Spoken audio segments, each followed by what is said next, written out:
if I really love this decision. Over the middle, got his man, and look at him go! Jalen Waddle for the touchdown! Welcome to Inside Leverage, your gateway to the fascinating realm of the Miami Dolphins. Join us as we delve deep into the team's dynamic Super Bowl journey.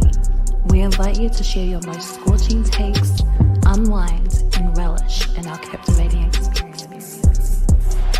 Tagovailoa, blocked by Armstead, going, he's got him! Tyreek Hill! And the Dolphins have come back! A big play on the first one!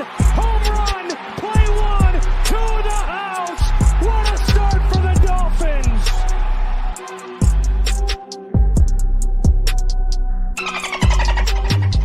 It's Inside Leverage. We always gonna put on the show, baby. That's what we do.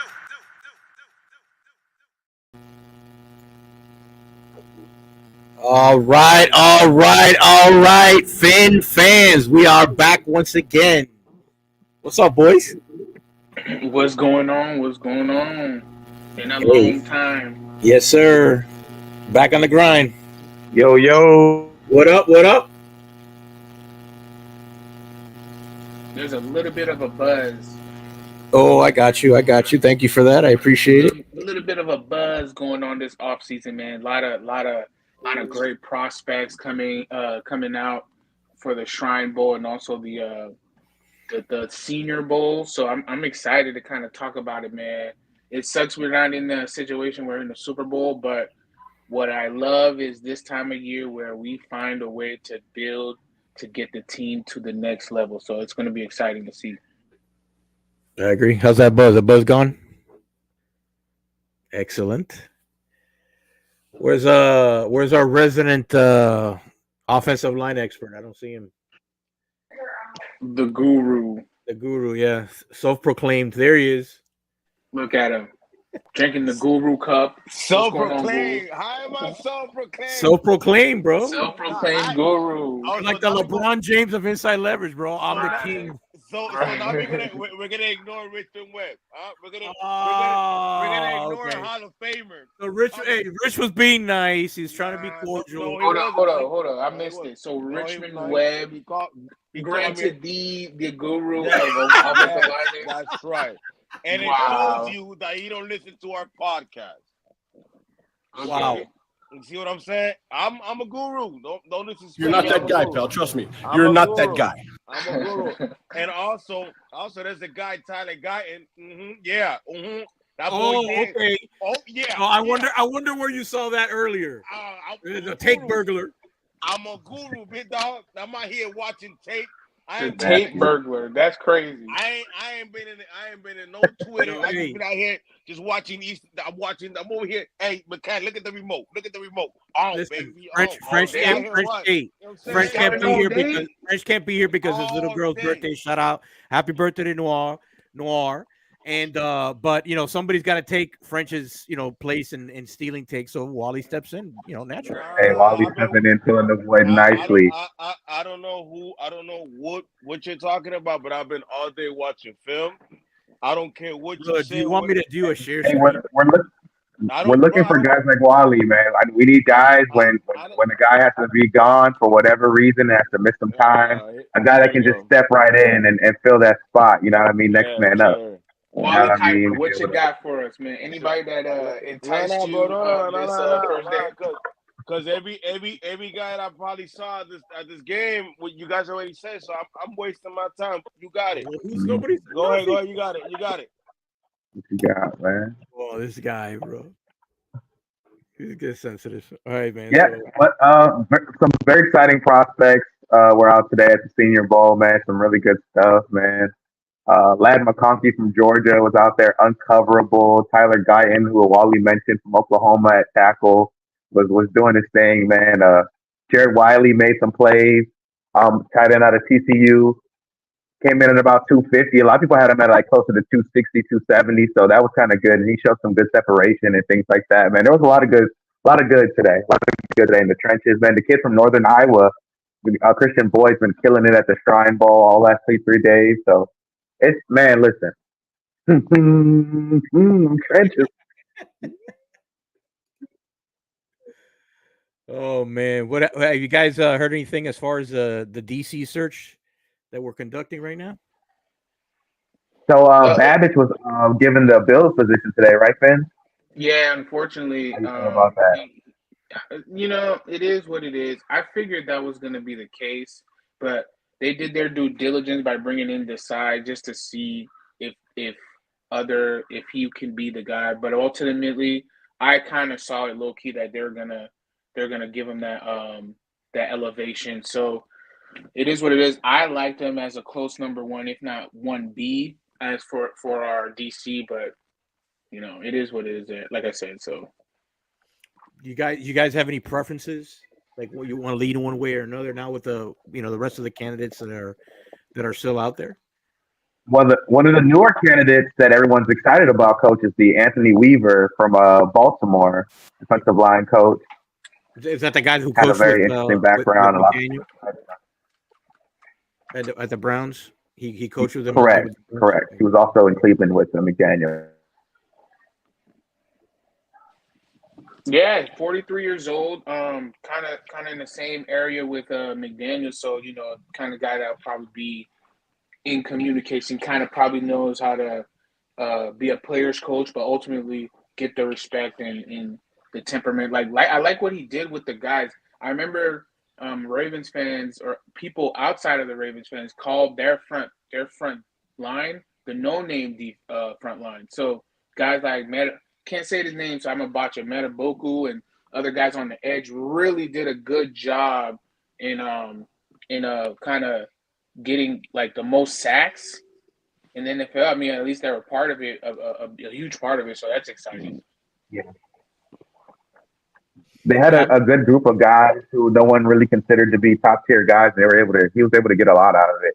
I think that's what excited a lot of people about Babbage as well, what he was able to do with the linebackers and his track record and that. So wish him well over there in Buffalo. Not really, because we're gonna go ahead and put 40 on the next chance we get, right? But you know what I mean. But yeah, some very good candidates overall. Excited to keep seeing them bringing in guys. Wally, how you feeling about these candidates, man? Who's your top guy, man? Probably Leslie Frazier for me, to be honest, right now. Yeah, and then Weaver. The guy I saw the interview and the Texas linebacker coach too. Is that something you guys saw? I did see that. Yeah. So his name escapes me right now, but I know who you're talking about. It's a bunch of young guys. So I guess to me it was Brandon Staley, but I don't think Brandon Staley's gonna happen. Leslie Frazier is a hot name. I just want somebody that the players want to play for, man. And if whomever the case may be. I like Babbitt because he developed linebackers. Even though he had talented linebackers, you still got to develop those kids. So I like that. I liked him, but I hope you have the worst defensive coordinator career ever at Buffalo Bills. Stupid. Get out of here. I want someone that guys to win anything. The Ravens guy, I like the Ravens because the Ravens always find people that we, as Dolphin fans, we want to drive. We want to sign or would like to have on our teams and they make it work. So they have this prestige of making stuff work. But I do have PTSD with the LRBs and everything we got. But yeah, we got Sealer off of them. So, but that was like a mistake. That's the biggest mistake the Ravens did. They cut the guy and put him in the practice squad. So I don't know. I really like the guy, and to me, he should do well here. So to me, he's probably the top candidate with Leslie Frazier. I got to see more about this Texans linebacker guy because nobody had the Texans winning anything, but it's a weak division. It's a really weak division. So you got to see. And D'Amico Ryan is a defensive coordinator. He's a guru. So I don't know how much he really did out there. So he might just be a hot name.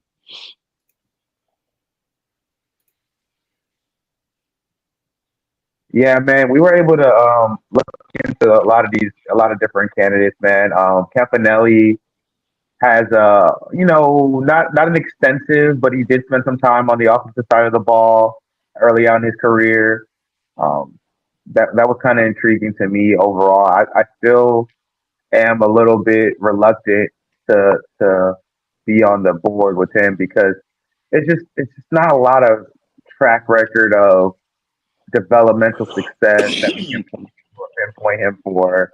Not a lot of, I mean, other than his temperament, and you know what I mean. Like he seems like a leader, and he's been in position in which he's been in charge of some things on the defensive personnel side as far as the groupings and things like that.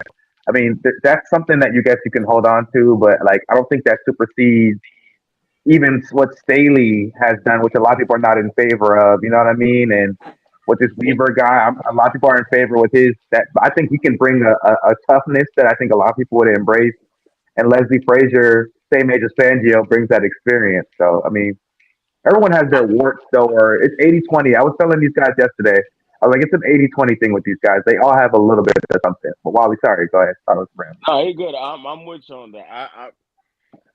It sounds like we're contradicting ourselves when we say, "Oh, let's not give Camp a chance," but we're excited about Babick and these other coordinators that are in the same position. But the main caveat is what Chad just mentioned.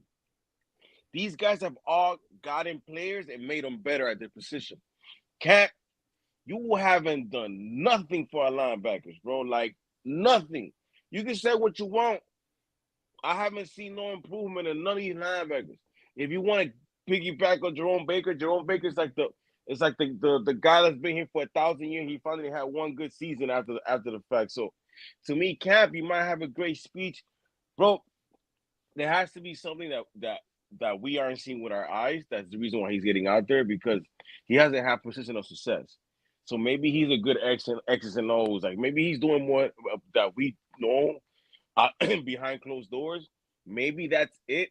But to me, the eye test, every other candidate that we're interviewing has shown better success with a lot more players. So they're ahead for me. So I don't know. Well, that's the thing. And Chad alluded to it earlier. The personnel groupings for the game plan, when you're putting it out there, that is something that's pretty significant when it comes to game. That's the next step for a position coach to do that. So have those other candidates besides Frazier, of course, and Staley, guys like Weaver, guys like Bobby B, and others who have they taken that step in assisting and calling personnel for the game plan for the plays on defense. So I think that's something that they're looking into. I don't know how it resulted. We had good moments on in the season with our defense with the personnel grouping. So I wonder if he was a part of that. Did he play a big role? And that's probably why they're considering him to as an in-house candidate. So those are some of the questions I have to kind of better understand, because I agree with you. I don't feel like compared to the other guys that he really developed anybody to being a significant impact player like Bobby and Weaver, and how he handled the D line for the Ravens. So those are some of the questions I have as far as like what makes him a candidate for us. And it could be that. Yeah, I agree with that. I just personally, I lean more towards the experience side. I know that you have to get or gather your experience somewhere, but I just don't think that we're in position to have somebody of where we're at with the team right now for somebody to quote unquote learn.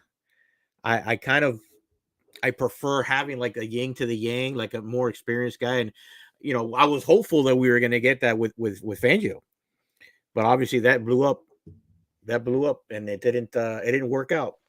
If you're looking for stability from a young head coach, I mean, guys like Staley, Evero, those are guys that we would consider, but we got blocked with Evero, right? As I sip my guru juice. Hold on, this is not about offensive line. I'm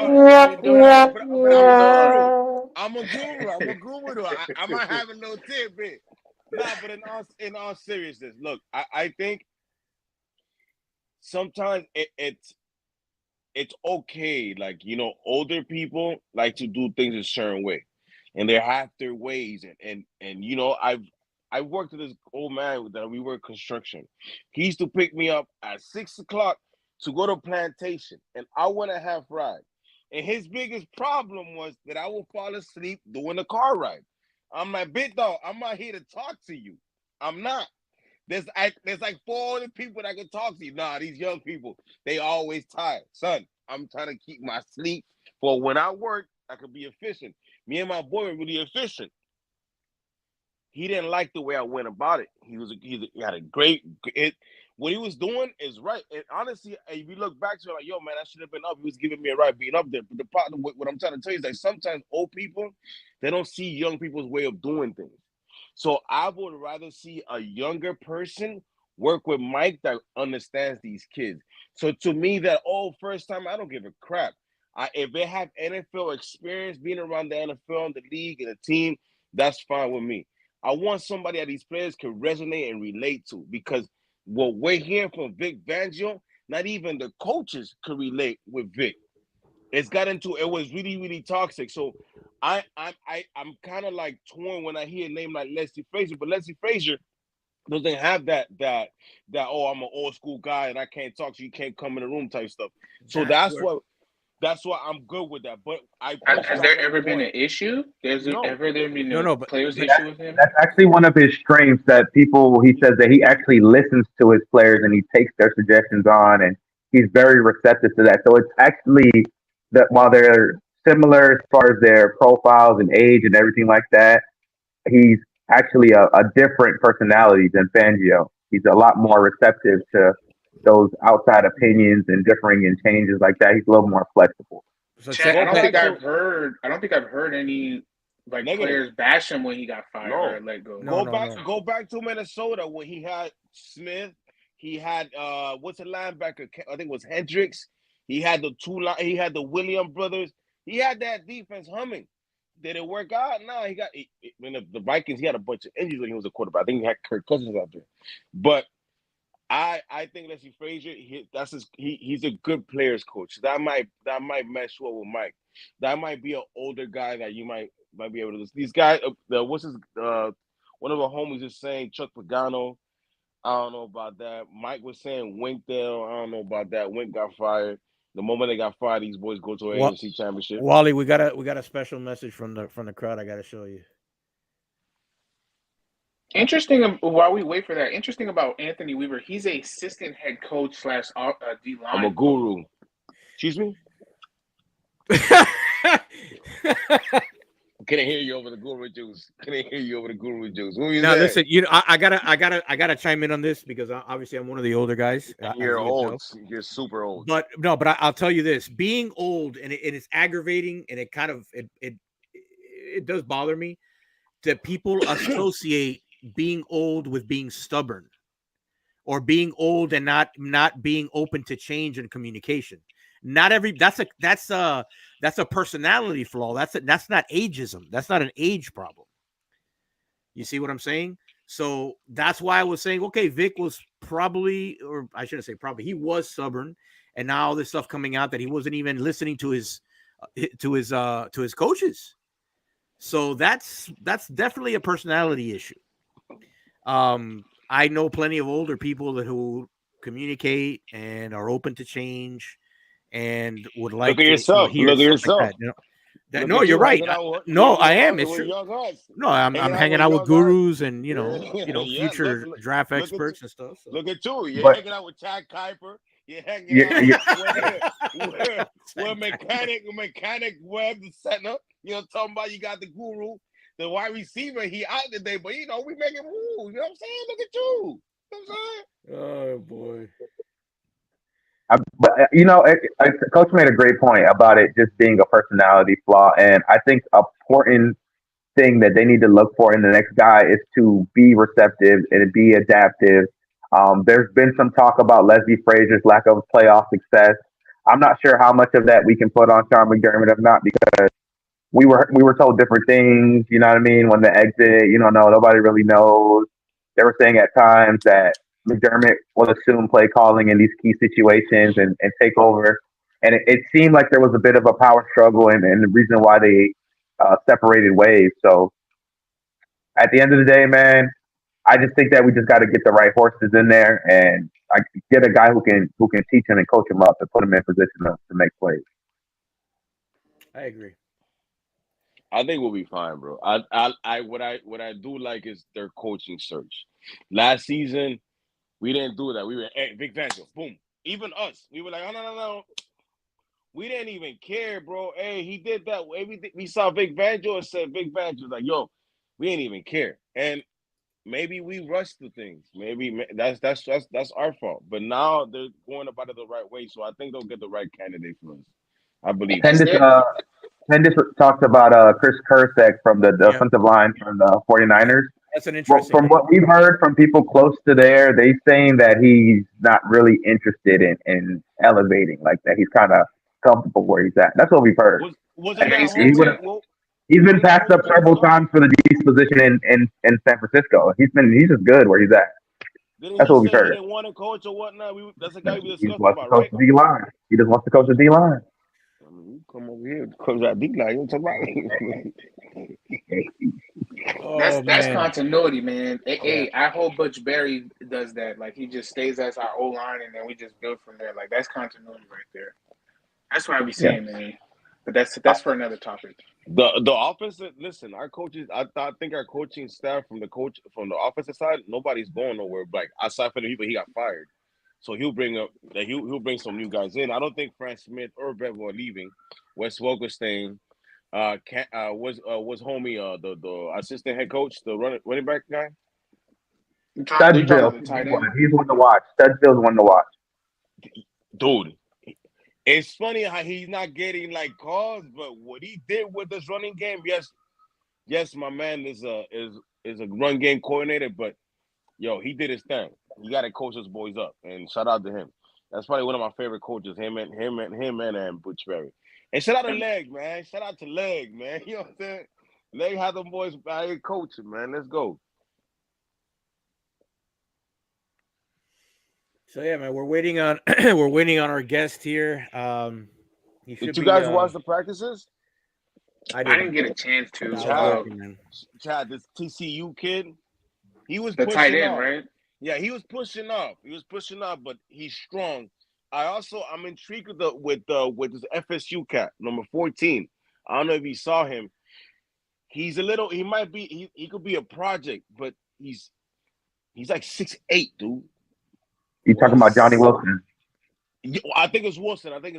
Yeah, Johnny Wilson. They're projecting that he's like 6'6", a solid 6'6". He's a big dude, 6'6", I believe 236. I believe he came in at something around there. But some people are projecting that he could make a move to a tight end. Yes, which I think is a good move. Ooh. Can he move at that size? Can he move? He can move, but he's not wide receiver shifty as far as the separation and everything goes. He's not super fluid, but I think he's more of a tight end. He reminds me of Plexico Burris moving. You remember how Plexico Burris didn't move fast? Mm-hmm. Pendis is asking about Crossman. Everyone's asking about Crossman. Yeah, man. I don't know, man. I keep saying that the guy's safe, bro. Cameron Wolf is looking for something. Before you make a move to fire anybody, you got to make sure that there's guys out there. So, are there any out there, Chad, that is a noticeable? There are, but Cameron Wolf made a great point during one of his interviews.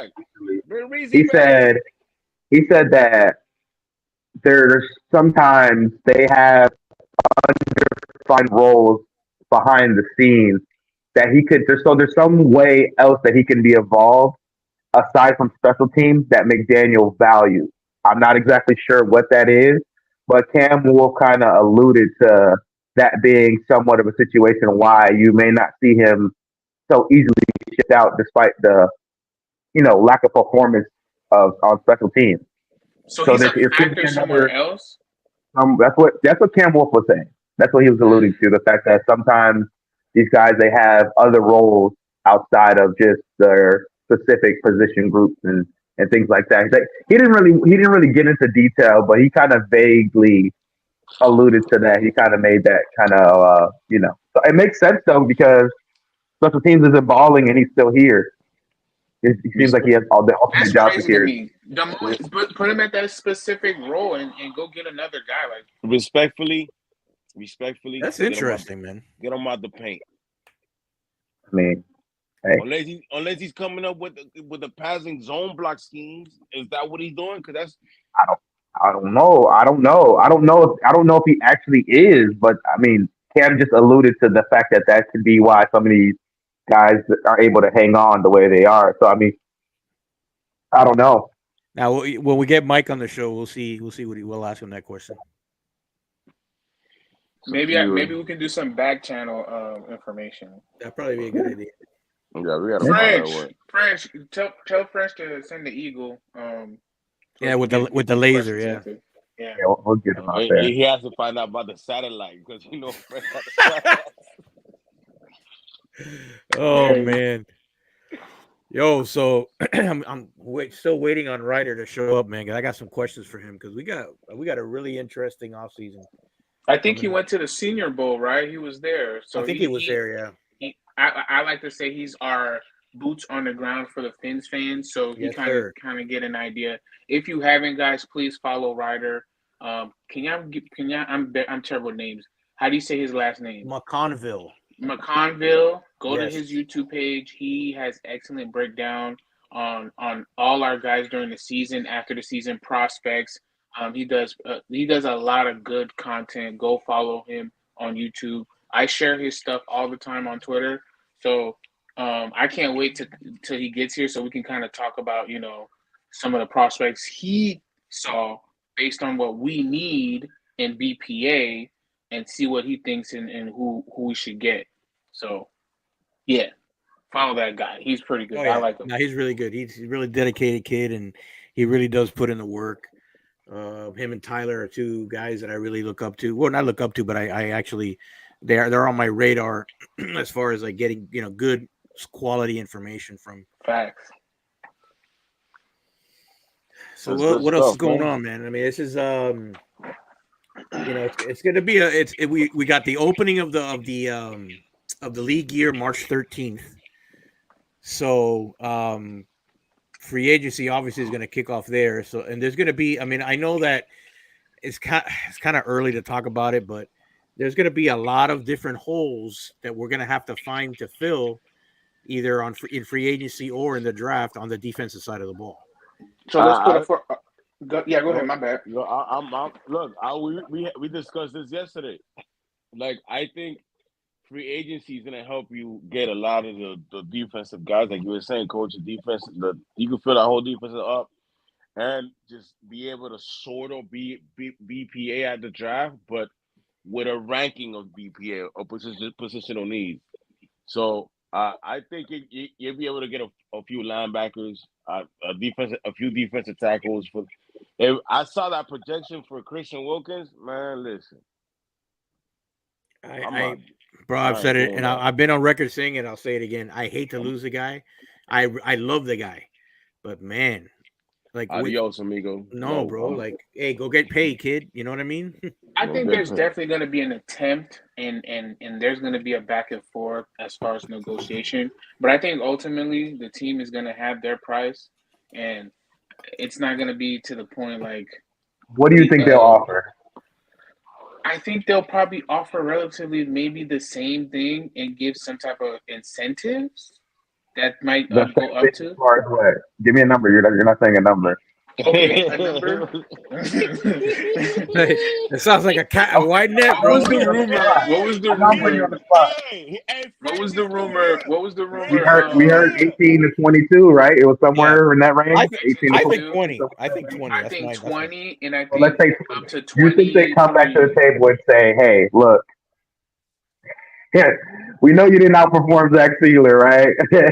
We know you had a set amount that you had set out that you were going to get, but we're going to come out and we're going to pay you double what we just gave Zach Sealer, despite you not outperforming Christian Wilkins, because we value you so much as a long-term fit and a captain of this team, and I just think that you're deserving twice as much as deserving as Zach Sealer is." But what if Zach Sealer approves it? What if they come to Zach Sealer and say, "Hey, Zach Sealer, listen, man, you outperformed. No, but we need to keep this guy based on his value.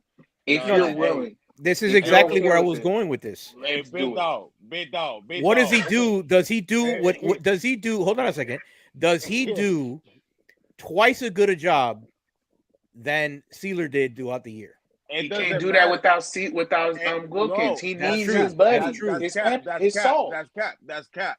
Pepper, salt needs his pepper, man. No, that's cap. I think anything past equal play or equal value is a stretch, to be real. Like, we're gonna be real. We can't say he outplayed Sealer. It's cap, exactly. And it's cap. And let's talk about it. Let's be real. Hold on, Wally. Wait. Hold that thought. Hold I that haven't second. even get my cap. But no, pin it for a second before, because I'm old and I forget. So, does Sealer command a double team more than Wilkins does? I was about to say equal that. to?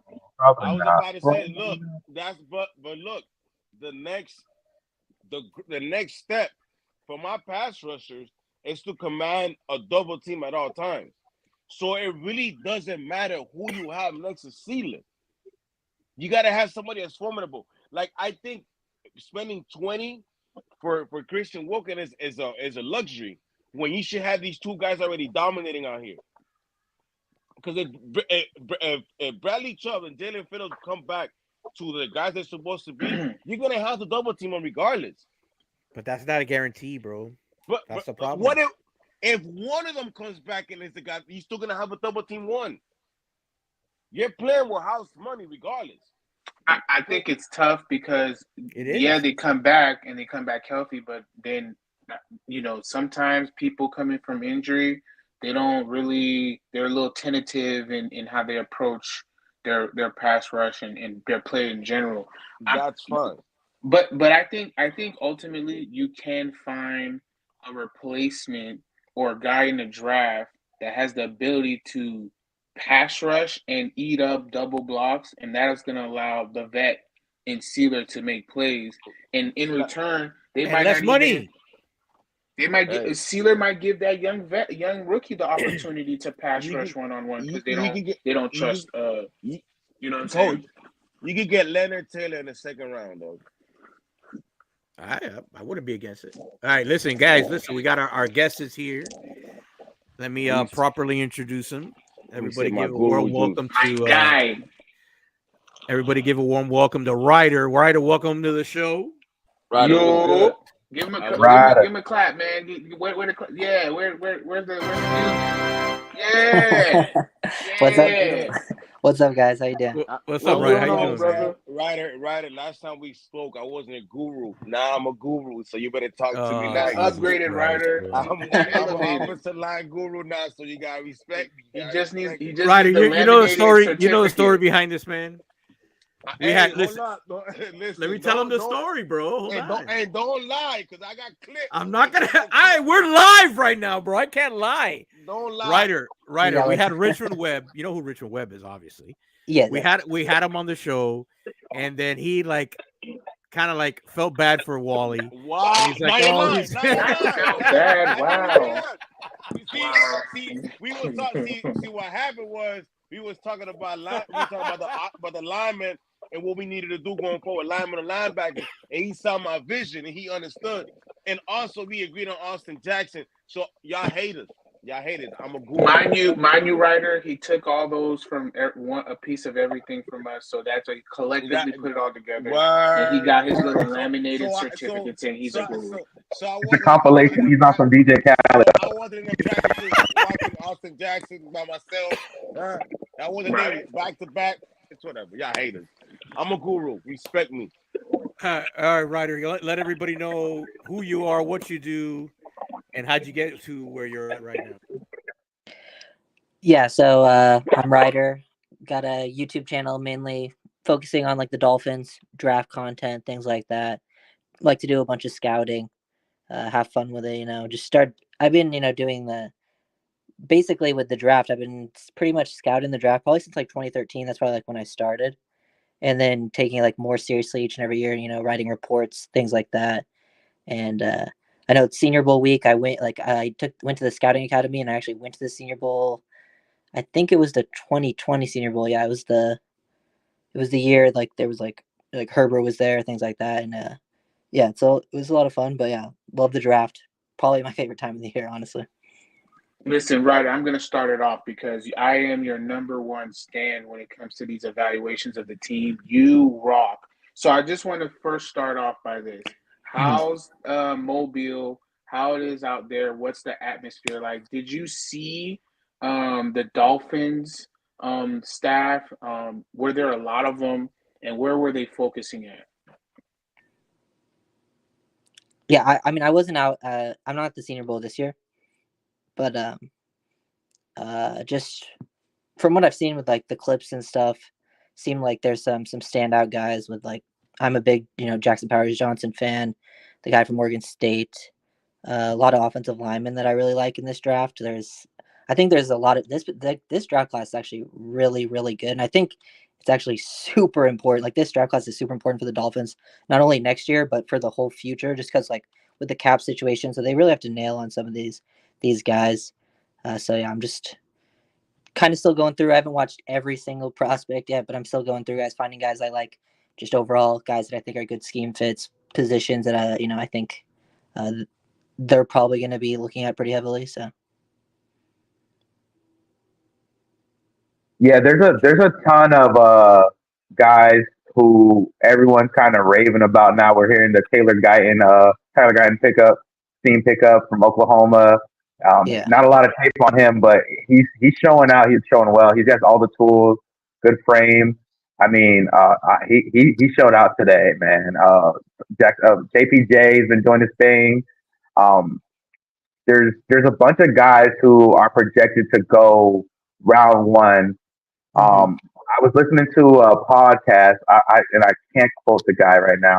My goodness, Render Ranks, I believe, on Locked On, and he was alluding to the fact that there could be as many as 9 offensive linemen. I believe the record is 8, maybe drafted in the first round this year. How strong is this offensive tackle class overall, and just offensive line class in general, in your opinion?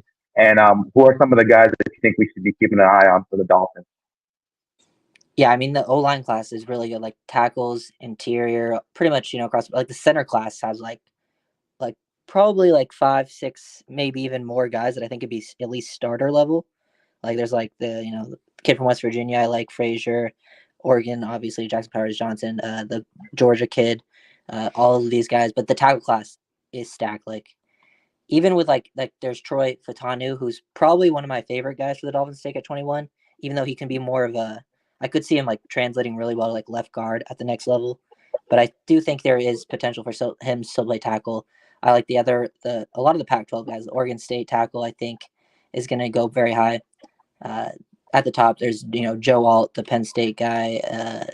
Just so many players that every time I go through that, like usually like I watch a lot of O-line film and I don't come away impressed. Like offensive linemen come out of college, just don't have a lot of the skills. But this class is really good. I keep going through and keep being surprised more and more, and I'm still like finding more players to watch.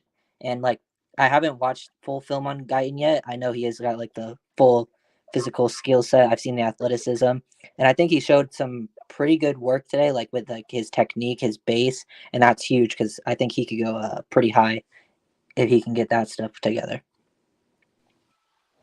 Yeah, man. Ryder, thank you for your time, brother. Quick question: what do you think the Dolphins are doing with the first round draft pick?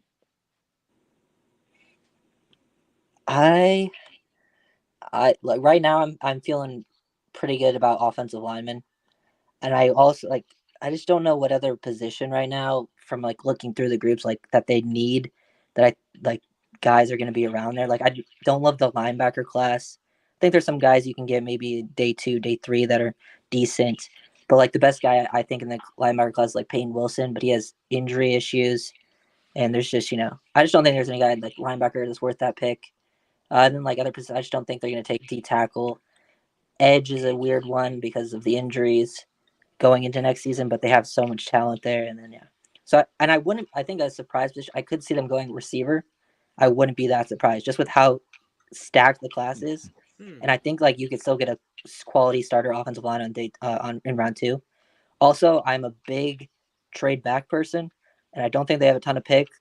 And I am, unless your guy is there, like that guy you really want, I'm all for trading back, picking up like a third or something. Move back a few spots because I think in that 20-ish range, there's a lot of similar level talent players, and yeah, I'm definitely down to trade back. Who's your guy at 21? Who's your guy? Right now, I would say Troy Fatanu from Washington, and then probably Jackson Powers Johnson. But yeah, I think Fatanu. Yeah. I think that's a great pick. Great pick. He can slide in immediately at left guard and possibly be your left tackle of the future. Like we've been talking about him a lot. Like that's Wally's guy now that he hijacked it from us. So yeah. The guru. Let me the guru Jones. Let me the guru Jones. But I also do the trade down scenario is very intriguing in this draft because of the lack of third and fourth round picks due to the tampering and the Chubb trade. Like if we could recoup some of that middle round capital and pick up another day 2, early day 3 pick, there's some stuff. There's gonna be some good talent there. Yeah, there's a lot of. It's a pretty it's strong at the top, and it's also a pretty deep class. So I think the Dolphins have gotten too many drafts in a row now with like barely any picks.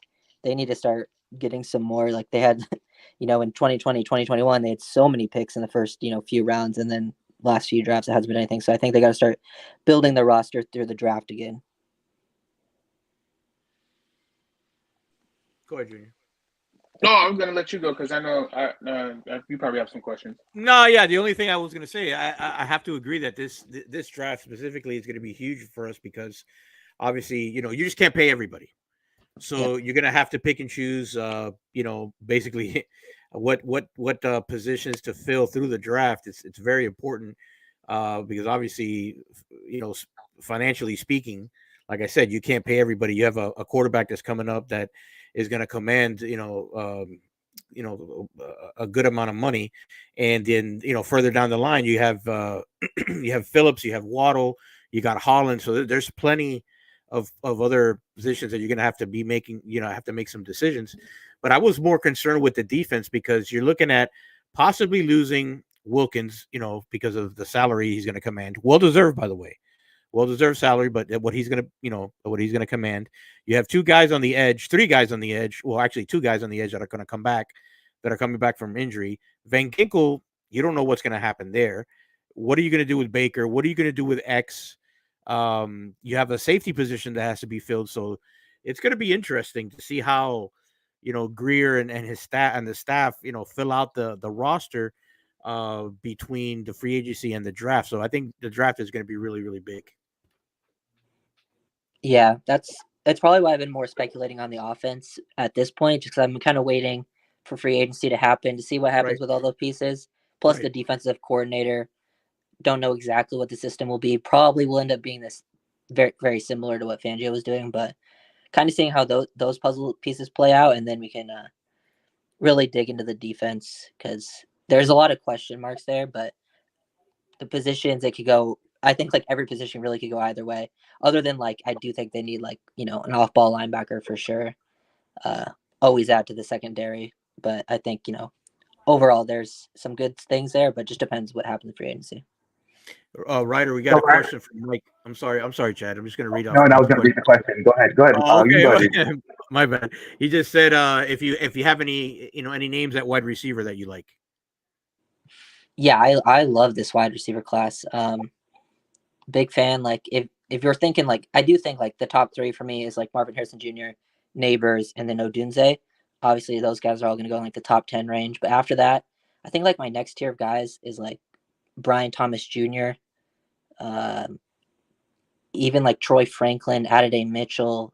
I really like Ladd McConkey. I just made a video on McConkey saying he's a first round talent, and I do think he is. I'm not as big. I mean, I do like some of the Florida State guys, but I'm probably not as high on them as they're projected right now. Same with Tez Walker, the North Carolina receiver. I'm not super high. I think the South Carolina receiver, however you say his name, Xavier Leggett. I think he's a really good fit for the Dolphins. Yeah. I like. How you feel about Malachi Corley? Oh, probably one of the better fits for the Dolphins in this draft. I just watched film on him the other day. Look at Chad smiling, bro. Come on. Hey, Chad. Hey, hold on. Hey, who's number zero from Texas A&M? Anaya Smith. Yeah, Anaya Smith. Anaya Smith. Yes. I've watched punt return ability. Yeah. Yeah. I think Anaya Smith is a Swiss Army knife. I think Corley is like probably like there's no like people always try to say like the next Debo coming out of the draft. I think he has the most similar skill set to Debo, just with his ability to work through contact is amazing. I think that's why they might like Leggett too, because he's big, thick, and very explosive. Like I think they could like as like Leggett, Brian Thomas Jr. because they have a little size that they still need, but they still are very have the speed to fit in with the timing of the offense. I see him sticking him in the second round. I'm not gonna lie to you. Leggett, like Yeah. I see. I think Possibility. Leggett's like a second round guy in my opinion, and I think that'd be a pretty solid pick. So in your opinion, Ryder, what are the biggest needs on this team? If you can rank them, maybe. I'm there's the possibility that Baker could be gone. We could be moving off of edge. You need a safety opposite of Holland if you're not bringing back Elliott. Wilkins is in flux. You have Phillips and Chubb coming back from injury. You don't have a pass catcher outside of Jalen Waddle and Tyreek Hill, and maybe is Devon Achane who's developing in that role. What are you looking at? Some people are saying tight end, offensive line, of course. We all know that's a never-ending story. What would you say are the biggest needs for the team? Yeah, I would say at the top, it obviously depends on free agency a little bit, but O-line for sure. And then I know I've seen like people kind of split on the tight end position. I really am I've been for taking a tight end for this team for a long time. I really wanted Laporta last year. I don't love the tight end class, but there's a few guys I like. I really like Ben Sinnott. I think Jaheim Bell could be a fun fit in the offense as well. A few other guys, maybe like Jared Wiley. I think Sinnott is like probably the most well-rounded player after Bowers at the tight end position because he can do some blocking. He fits after the catch, makes strong plays at the catch point, and then off-ball linebackers. I feel like that's the way the NFL is going. It's kind of been an undervalued position. But if you look at the best defenses in the league, they all have like absolute studs at linebackers. There's just not. I just don't think there's many guys like that in the draft. But yeah, those are probably the top three for me. The other ones are tough to say with like D tackle, edge, because we could see if they resign Wilkins. I think they just need depth at the defensive tackle position. Edge is weird with the injuries. It just depends the timeline with that. But down the line, once they are healthy, it won't be a need at all, whether they bring in people or not. And then, I'm always looking at the secondary. Definitely, I haven't dug deep into the safety class yet, but I really, really love watching safety play. So, but the safety ones, I'm not sure who I would like for the fit just until I see the defensive coordinator. I mean, Cam Kitchens to play anywhere, but go ahead, Jordan. Agreed. I like Kitchens. Yeah, he's good. Now, I want to focus in a little bit on the outside linebacker defensive end because that has been the main topic in Dolphins Twitter spaces. So kind of you're saying it's kind of weird in the draft. Do you see anybody in the draft that you would take in the first 2, 3, 4 rounds at the very least? Because I do see they will eventually get someone in free agency, maybe 1 or 2. But I'm sure they want to consider at least getting somebody in the draft. How early do you think it might be? Do you think we'll just get someone in the later? Or do you think they might just stick with some of the guys we have now? I know there's a guy named Quentin Bell. Yeah. So I kind of like his speed. I wonder if they're trying to develop him, build his strength up and everything. But what is your opinion on the rushers in this class? Yeah, I haven't watched a ton yet, but I've like the top I like there's some like potential with like Austin Booker, the Kansas guy. He has a lot of potential and he's more of like he could go really anywhere at this point, like probably more like a middle round guy, but if he has like a good Senior Bowl, good a good combine, he can really shoot up. Probably out of the guys I've watched, the guy that really stood out to me, or a couple guys actually, but I really liked mostly from the Pac-12 surprisingly, but the Latu from UCLA, just an absolute really, really sharp with his pass rush moves. Probably Have the best. You seen him in the Senior Bowl? They say he was struggling. I hope he gets to come out a little better for the rest of the way. But they said he was struggling today. I don't know if you saw that. I didn't see too much about the edge group. They don't eat right, and that's why you can't That's the thing about Pac-12 defensive ends. The guy that got them back was Thibodeau. I like the defensive tackle at that. specific conference. But he's a dog though. He's really fast. But I don't know, man. I don't know about that kid. Yeah, I like Sweat from Texas. That kid, he can move. But yeah, like yeah. you said, it's not too many of them though, man. It's not really too. It's not too. It used to be a very very key position, but there hasn't been that many in the college game like that. Yeah, Ryder, I wonder if you agree if Latu kind of. I know you said you like his film. Maybe this might drop him a little. That could be advantageous for us. He can develop under us. You know what I'm saying? What do you think? I mean, yeah, that can always happen. Like they drop a little bit in the class. Like I'm not too concerned when it comes to like the practices and the 1-on-1s if like the film is very good. But yeah, I just like for me the edge position. I don't think I would probably take one very. You like Got any the injuries. cornerbacks out there, man? Because I know we're gonna be played. X is not gonna be here either way. We're gonna have to get a plethora of defensive backs. So I know you touched up on the safeties. I know we've asked you the same question about in different forms, and you said you haven't had time. So any DBs you actually had time to watch some film about that might kind of still fit the scheme, or I know we got to win on the defensive coordinator, but the talk around the way is that Mike kind of wants to keep the same scheme type stuff. So maybe a zone corner out there for you. Yeah, I mean, I like a lot of corners actually in this class. Like at the top, Nate Wiggins is probably one of my favorite guys to watch from Clemson. Super instinctive, good feel, and like that sort of zone match, man match type thing off type of coverage. He would fit in that Fangio style scheme. Same thing with both the Alabama corners, Terran Arnold, Kool-Aid McKinstry,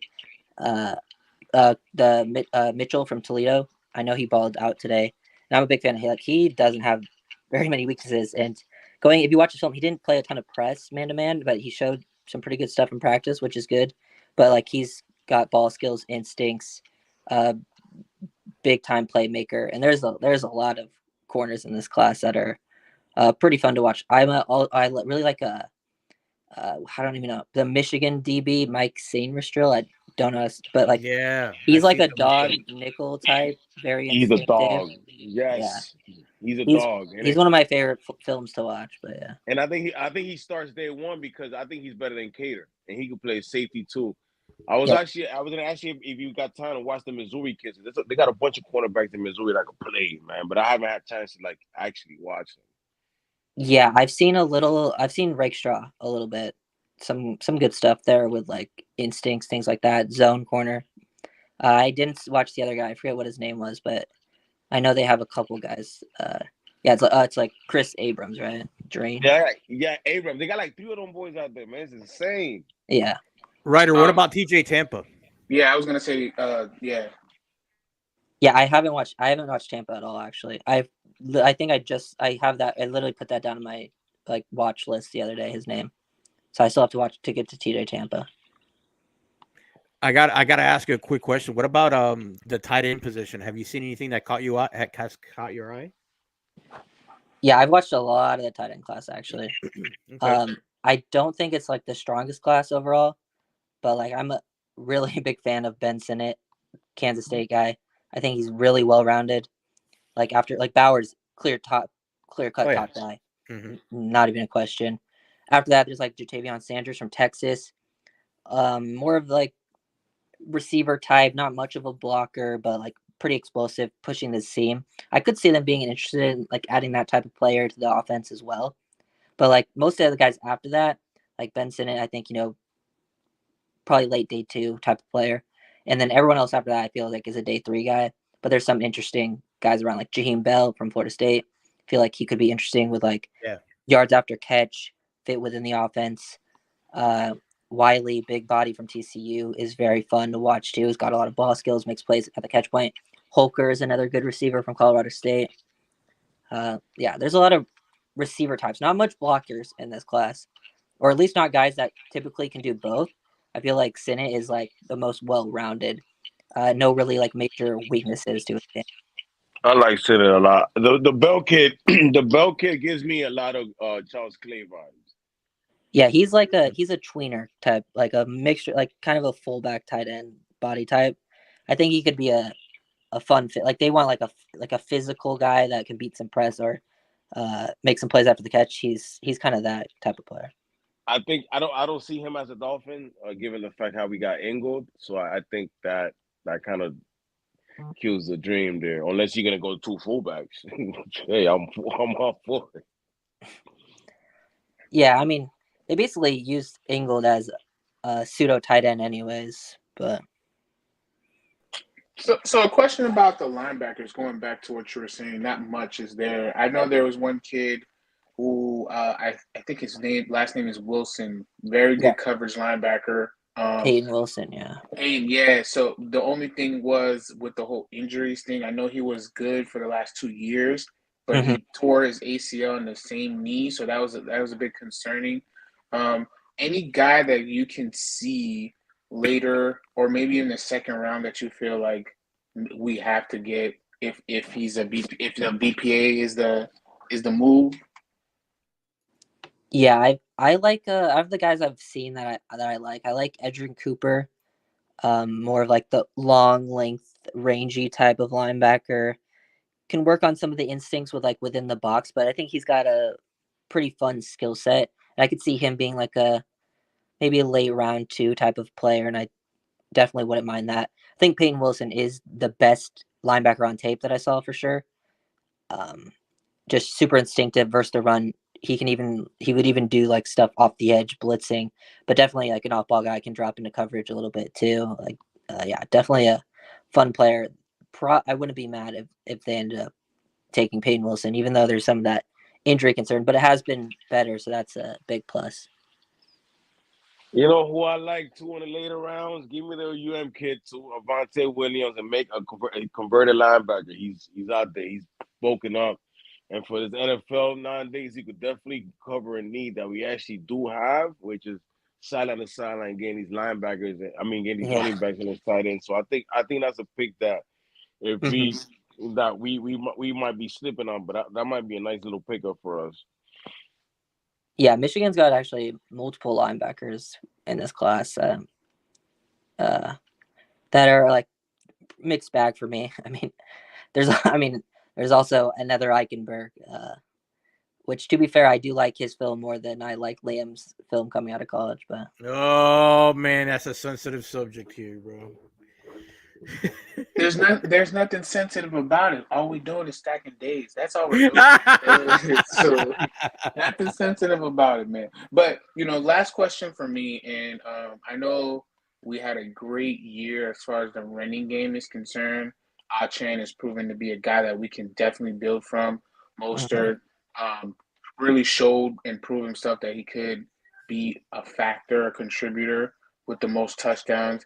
But I still feel we're missing something, and I think a lot of people agree, more power, more physicality in that interior zone, inside zone, maybe gap concept runs, you know what I'm saying? So in your mind, anybody in the draft that you noticed from watching the Senior Bowl film or any prospect in general you feel we can get later in the rounds based on the picks we have? Yeah, the running back class is pretty weak at the top, I would say. There's no like clear-cut number one guy, in my opinion. Probably my favorite film I watched was Jonathan Brooks from Texas, but I think he tore his ACL, so he's coming in off the injury, so I'm not looking really to there. Like Trey Benson has some of that physicality to his game for the Florida State running back. He could be interesting. But then there's some smaller guys like Corum, Irving, who are like, pretty fun prospects, but I don't see it for the Dolphins at least. Jalen Wright from Tennessee is actually pretty interesting. At least like 5'11", 210. He's got a lot of speed as well, and he's pretty like good on those inside zone. He was better like vision wise than I was expecting as well, and he's a low tank. He's a low tank. I seen it. He showed up big against. And what was that game that they lost? Though they lost the game, but he was big for them. Yeah, the Georgia game, I think. Yes. But yeah, I like Braylon Allen is like that bigger back from Wisconsin, like physicality. I just don't know if I feel like if they were to get a bigger back, it would be still someone that has like some speed. I think the running back from Marshall, he's at the Senior Bowl. He's got some decent, like I could see. He just seems like a type of running back because he's like 6 foot, 200 something. like lower 200s. So it's not a pretty decent size to him, but he's also got some juice, and he just feels like that guy that fits into that Shanahan type of scheme. Ends up all around. I think we might go undrafted. They might go on the undrafted route, given the limited amount of picks they have. So I think we got to do it like deep dive on these guys. Yeah, I think the running back position, it would either be a late round pick or UDFA or just go in free agency. I just don't know. I do think they should add a body there, but I just don't know if they have the amount of picks to really go after the RB position with other needs that they have. Will Shipley from Clemson? Listen, nah, bro, I'm good. He's not gonna. In the later rounds, yeah, he might get drafted off his name. That's what Z-Man said. I don't like Will Shipley. Nah. What's your opinion of Shipley, Ryder? Yeah, Shipley, he kind of reminds me of like a James Conner type of running back. I think if you get him in like the later rounds, like pretty good, like out of the backfield, actually, surprisingly. Not terrible size, pretty fluid, but not like I don't think he has that like explosiveness the Dolphins would be looking for. I hard pass, man. He played at Clemson with stacked teams and did nothing. I'm good. He plays. He played 7 years in college. I'm good. I agree. I agree. I think the more power back with speed is the move. I think that's what they're looking for. So those guys you mentioned with those skill set, I think that's the ones we need to focus on moving forward. So I agree with that. I'm telling you, if they find Chris Brooks undrafted, they're gonna go undrafted. If not, you know what I would like to do? I ain't gonna hate. And in the we don't have a fourth. We don't have a third or fourth in the fifth round. And if that kid from Utah's there, Sadik, if he's there and that, I'll take him. He can play running back and safety. Pick him up in the fifth round. Oh yeah, I know you're talking about. Yeah, Chad put me up on that. He put me up on the kid. He's nice. Chad was the one that woke me. I haven't watched him in the practices, but that's the talented kid. I'm intrigued by it. Mm-hmm. Well, Ryder, I don't know if you have 2 minutes. If you don't have a little bit of time, but here's my last question, and I don't know. I'll leave the last question. It's your second last question, French. It's your second last question. you know, I'm holding it down. So I got to double up with the last question. He just mad that I got my own guru juice. I'm gonna cut That's what it is. That's what it is. Of course. Free agent. Well, yeah, DC. The DC move. That's what I was gonna ask you. What is your guy that you're looking for based on who we interviewed or about to interview, or if there's a guy that hasn't been interviewed yet? What are your thoughts on the DC in general? What do you think they're looking for? I thought they were looking for more young, someone that can be here for 2-3 years. Yeah, that kind of relates to the young guys and all that stuff, up and coming. What do you think? Yeah, I was like, I've been trying to like wait to see like who they hire to really like dig into their defenses, obviously. But looking at the guys, like most of the list that they've brought in, I think I would be cool with because it clearly looks like they're doing their homework, and from what I've seen, they're pretty, well touted afterwards. I mean, Staley is probably the one I'm not the most interested in. Like, I'm not against it. It's just I used to live in Southern California when he worked for the Rams, and I would work like I worked like a catering job for the Rams too, and I just felt like there was always just like some kind of problems. And I know Ramsey talked about him pretty glowingly. Inside scoop alert. Hey, man, ring the bell. Turn on, coach. This is the inside scoop. Yes. Hey, yes. Yes, sir. Come on. That's why Inside Leverage always has that exclusive content, baby. Well, that inside scoop, man. What's up? Talk to me. I'm barely an inside scoop, but but I just remember like hearing like I know Ramsey talked about him pretty glowingly and like the stuff that's going around online, but I just remember hearing like drama all the time, like that Ramsey wouldn't even want to show up to practice because of Staley. But I mean, maybe, yeah, I mean, but that was years ago. So I know like they brought in Frazier, which seems interesting. I haven't done any like research on him, but I'm also down for one of the in-house hires because everything they showed of like the off-ball linebacker coach and then the edge coach, like within Hard Knocks, things like that. Like Campanile seems like he would bring a lot of energy, and the players like him. And Slowick always seems like really intelligent to me. And I know like his brother's the one getting a lot of interviews for like head coaching jobs too for the Texans. And like from what I've seen people talk about him that like knew him like coaches on Twitter, they say he's like super intelligent. And I'm also like I wouldn't know the Baltimore guy they brought in definitely intrigues me because I think that Michigan style defense that McDonald has, if he brings some of those concepts, like that's probably like the best style defense that I've seen in the NFL right now. So I wouldn't mind going in that direction either. I like that. I like that guy, and I like the Slovic kid. Nobody talks about it. Everybody Campanelli's getting all the fame, but nobody talks about the other guy. He should be the DC defensive line. That's where the money starts, man. Fighting. That's where the fight starts. They know everything. I do like that they're like bringing in a bunch of guys though, and like doing the work, not just straight up promoting someone on the roster. Yeah, no, they're definitely doing their due diligence for sure. Yeah, we talked about it earlier, man. I felt rushed with Vic Fangio. It's like you fell in love so fast you didn't even get to know each other. So that's probably a bad marriage from the start. Do your due diligence, man, and get the right guy. Yeah, because Fangio is obviously like a very smart defensive guy, but it just like didn't work out with the other stuff. So. Hey man, listen. Sometimes the smartest people don't have the best communication skills, and not the most people person stuff like that. So, I hope it fails for him in the Eagles too. I hope he's great with his family, that he's close to them, but I hope it fails and falls in his face. I hope it really does. That's terrible, man. With all the disrespect in the world, sir. I hope we have the worst defense the Philadelphia Eagles ever had. Hey, Ryder, before you go, bro, what are you currently working on?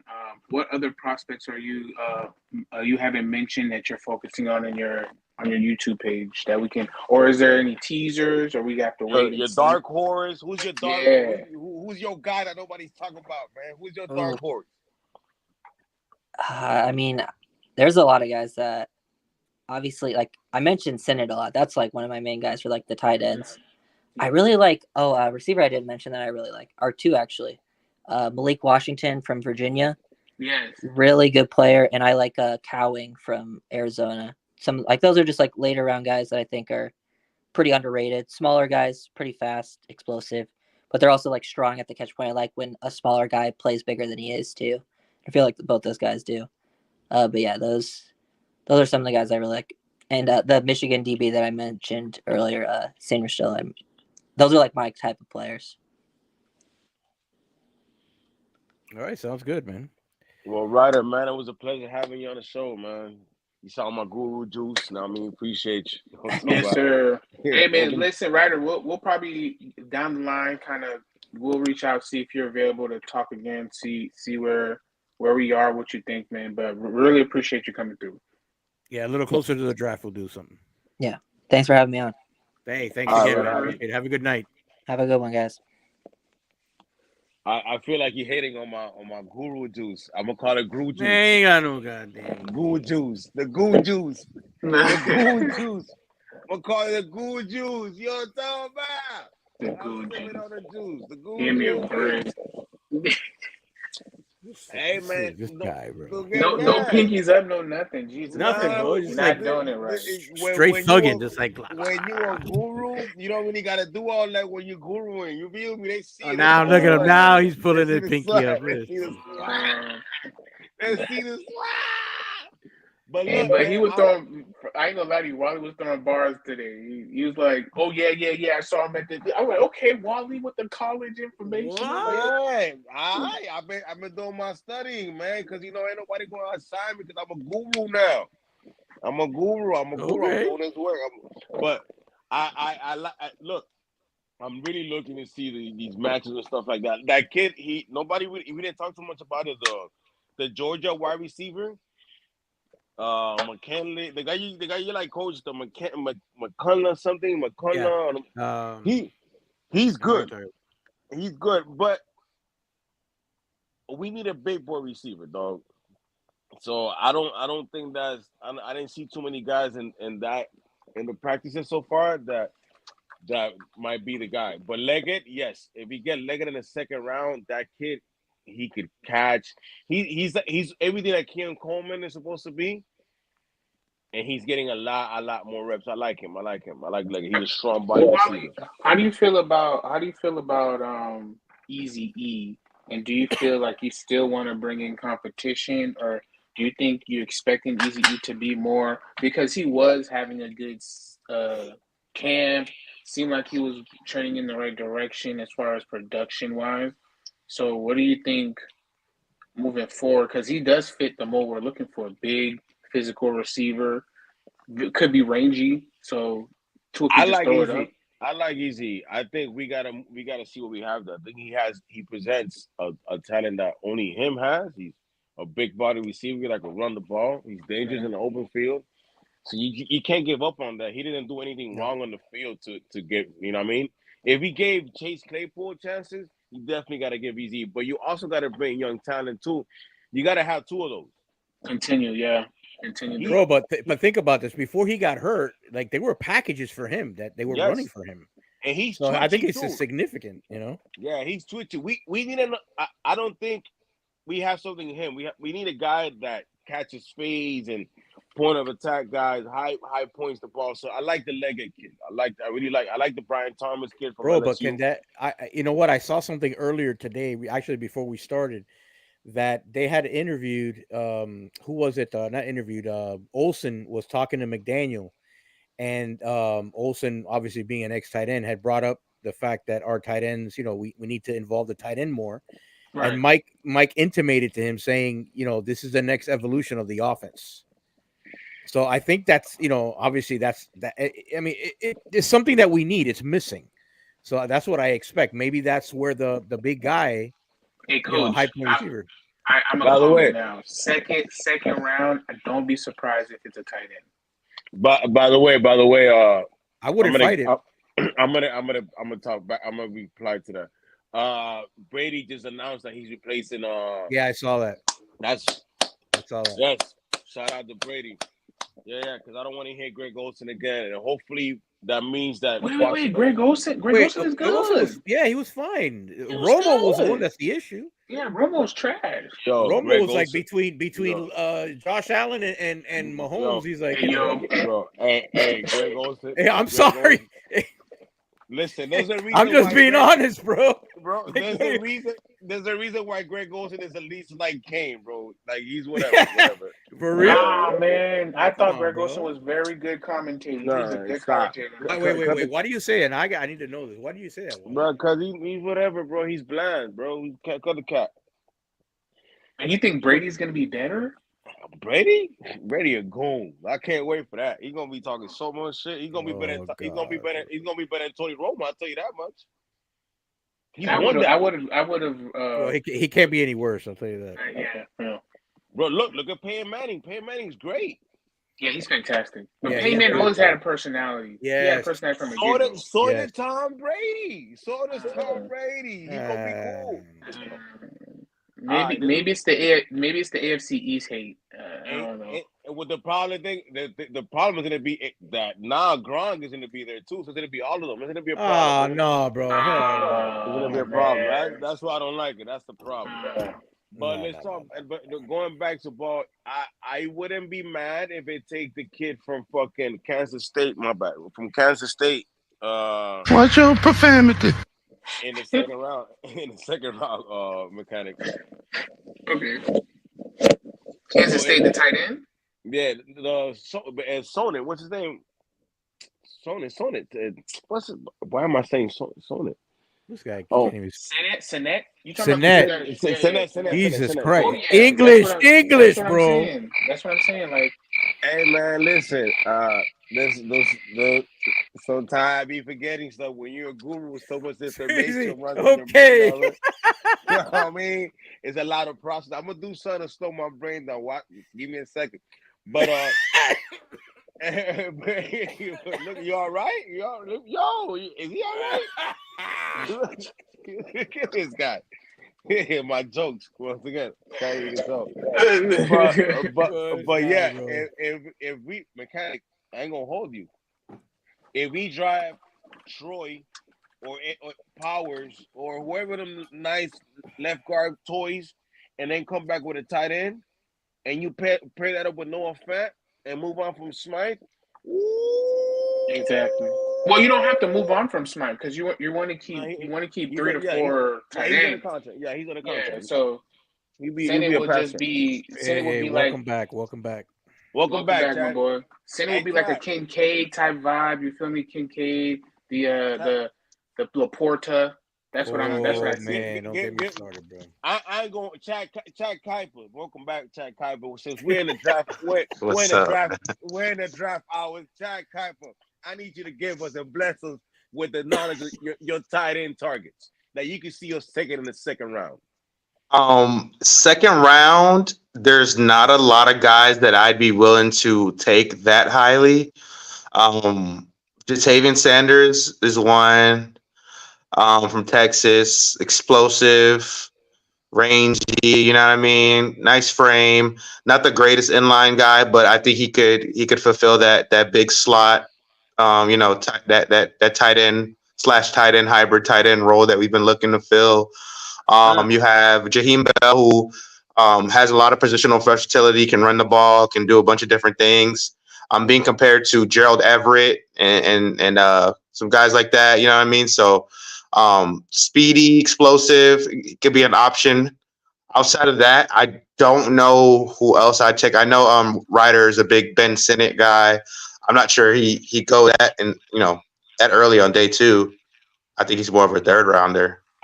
In my opinion. But he could be a guy that I like. I like Jared Wiley. I like Dalton Holker from Colorado State.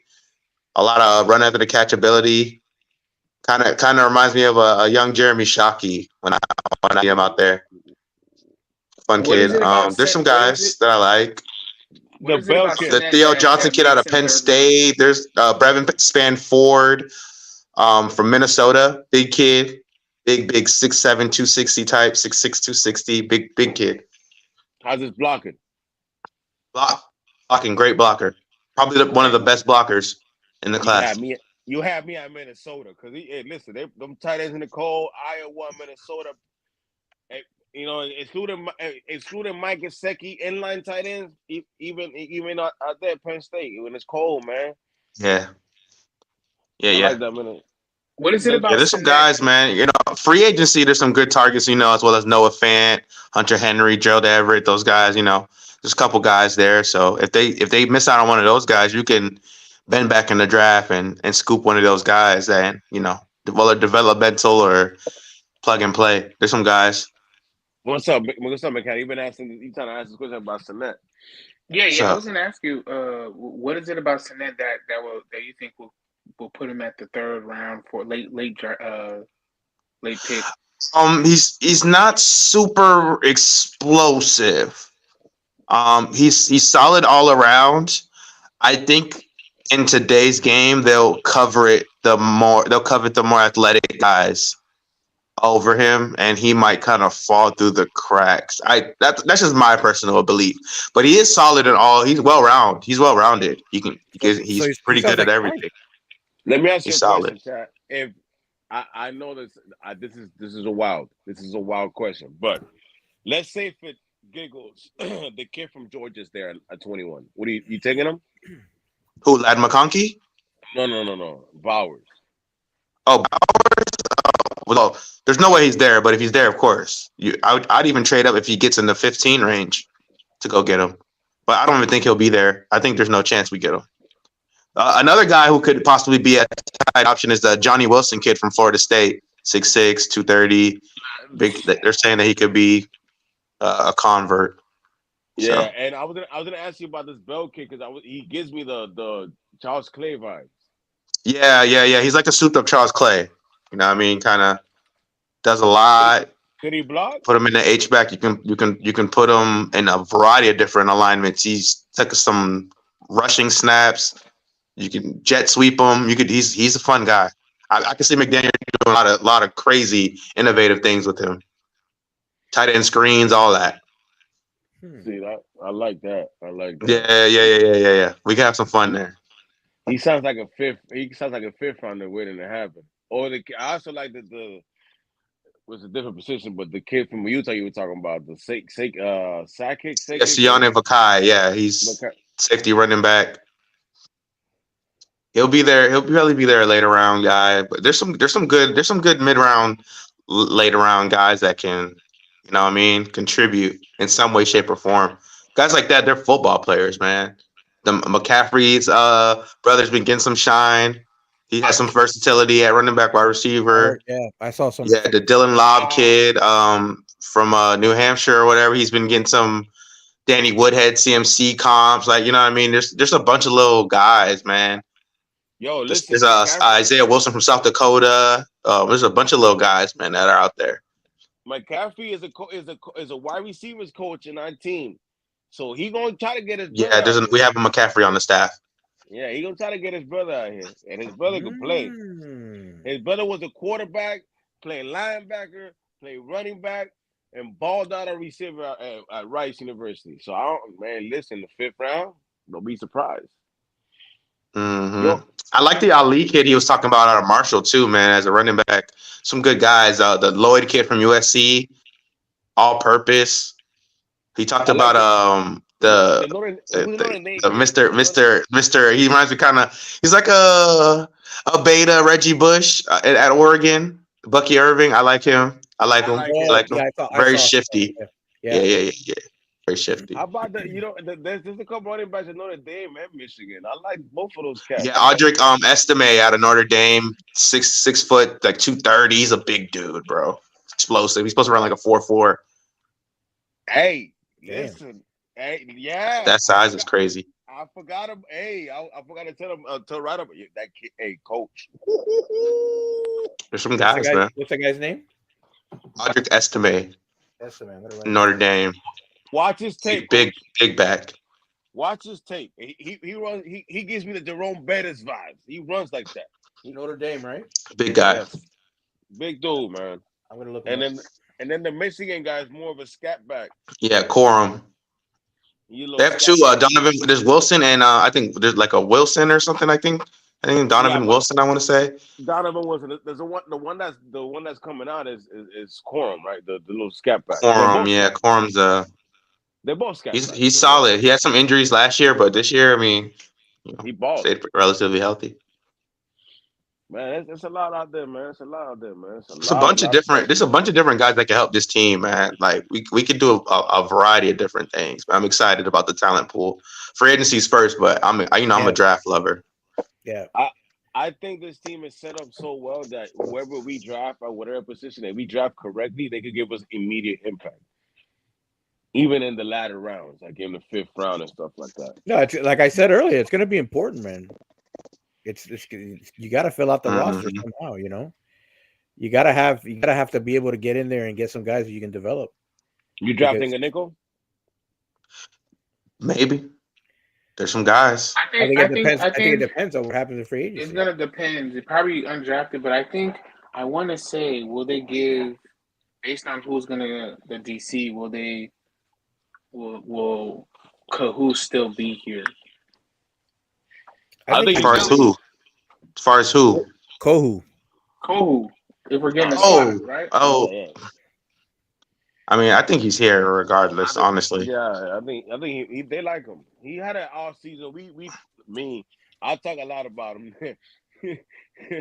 I think this year's a big year for him. This season, I think it's going to be a big year for him, whether he's here moving forward or not. But I think he'll probably be here this year.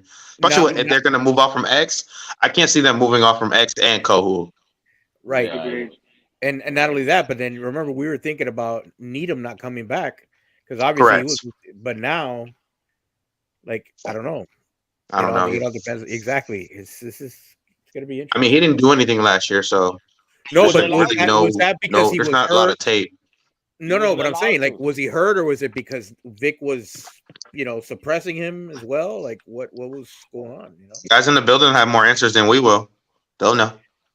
Yo, a lot of the guys don't think they're homie. I mean, They'll know. homie ain't want to let the other guys play, man. He wanted to be, you know what I mean? Mhm. That's That was just insane. a weird dynamic, bro.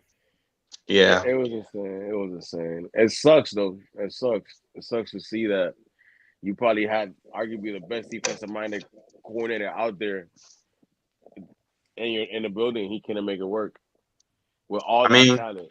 I think they tried, bro. At least they tried. Yeah, they tried. Jatavion Sanders is very explosive. Very explosive. That's the guy from Texas, right? Mhm. Yeah. You say he's a willing blocker? Yes. And he's a dependable Will, catcher. willing, but not willing, but not good. But you can teach that. Yeah, you That's can coach that technique. up. Yeah. I mean, You can teach that. I think no, but I understand where Chad is going because you got to have that in you to go and That's destroy going to the help other the pass I in think- I the think- in.